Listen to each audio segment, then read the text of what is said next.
सोचिए जरा, क्या हो अगर टाइम ट्रैवल सच में मुमकिन हो जाए। कल्पना कीजिए कि इतिहास के पन्ने सिर्फ पढ़ने के लिए नहीं बल्कि जीने के लिए, अनुभव करने के लिए खुल जाएं। आज हम एक ऐसी ही दुनिया की कहानी में गोता लगाने वाले हैं जहां बस एक आविष्कार ने इंसानियत का भविष्य हमेशा हमेशा के लिए बदल कर रख दिया।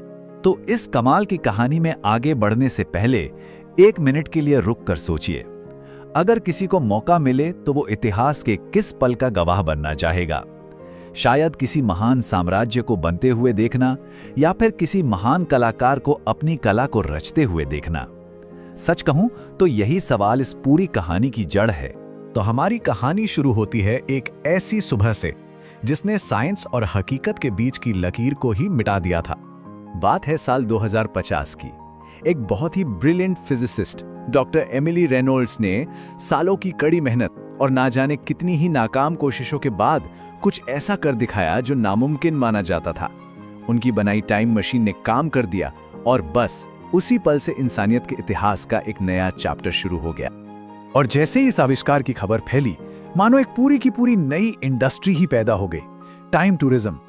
अब लोग सिर्फ जगहों पर नहीं बल्कि समय में भी घूमने लगे थे।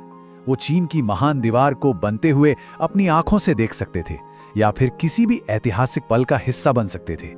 मतलब इतिहास अब सिर्फ किताबों में पढ़ने की चीज नहीं रहा, बल्कि एक जीता जागता एडवेंचर बन गया था।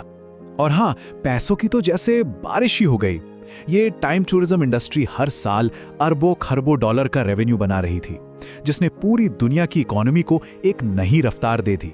लेकिन इस चमक के पीछे एक अंधेरा भी था, क्योंकि बहुत जल्द ही इस चमत्कार के पीछे छिपे खतरनाक सच भी सामने आने लगे, और जो शुरुआती उत्साह था उसकी जगह अब गंभीर सवालों ने ले ली थी।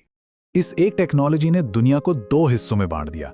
एक तरफ तो इसके फायदे थे, जैसे पैसा, एजुकेशन और जबरदस्त अनुभव, लेकिन दूसरी तरफ था अतीत के शोषण का खतरा, टाइमलाइन में गड़बड़ी का डर और नैतिकता की सारी हदों को पार करने का जोखिम।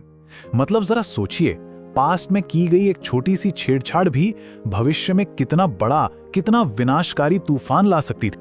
और क्योंकि कोई नियम कानून तो थे नहीं, तो बस अराजकता फैलने लगी। कुछ लोग अपने फायदे के लिए इतिहास को बदलने लगे, जिससे समय में अजीब अजीब विरोधाभास पैदा होने लगे।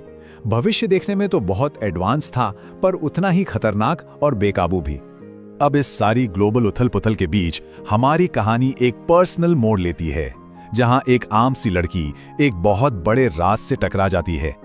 चलिए मिलते हैं लिली से। वो एक हॉबी के तौर पर एस्ट्रोनॉमी करती है। उसे अपनी छत पर बैठकर तारे देखना और रेडियो सिग्नल सुनना बहुत पसंद है। उसे क्या पता था कि उसका ये छोटा सा शौक उसे एक बहुत बड़े कॉस्मिक षड्यंत्र के बीचों बीच लाके खड़ा कर देगा। तो एक रात जब वो हमेशा की तरह अपने रेडियो पे फ्रीक्वेंसी स्कैन कर रही थी, उसे एक बहुत ही अजीब टूटा फूटा सा सिग्नल मिला। ये अंतरिक्ष की गहराइयों से आ रहा था, और ये उसके सुने हुए किसी भी सिग्नल जैसा बिल्कुल नहीं था। लिली ने जैसे तैसे उस सिग्नल को डिकोड करने की कोशिश की, और जो शब्द उसे सुनाई दिए उन्होंने उसके होश उड़ा दिए। संदेश था, पर्यटकों के जहाज खतरा। बस यही चेतावनी सब कुछ बदलने वाली थी। लिली को यह समझने में देर नहीं लगी कि ये सिर्फ कोई चेतावनी नहीं थी, ये तो एक सीक्रेट वॉर का बुलावा था। एक ऐसी जंग जो इतिहास के हर पन्ने पर हर दौर में लड़ी जा रही थी। तो एक तरफ था गठबंधन। ये एक सीक्रेट ऑर्गेनाइजेशन थी जो पर्दे के पीछे से काम कर रही थी। इनका बस एक ही मकसद था, टाइमलाइन को सुरक्षित रखना, ताकि इतिहास के साथ कोई खिलवाड़ ना कर सके। और जहां हीरो होते हैं वहां विलन तो होंगे ही। यहां विलन थे क्रोनोस सिंडिकेट। ये एक ऐसा दुष्ट गिरोह था जो सिर्फ अपने फायदे और ताकत के लिए अतीत को बदलना चाहता था, फिर चाहे इसकी कीमत पूरी इंसानियत को ही क्यों न चुकानी पड़े।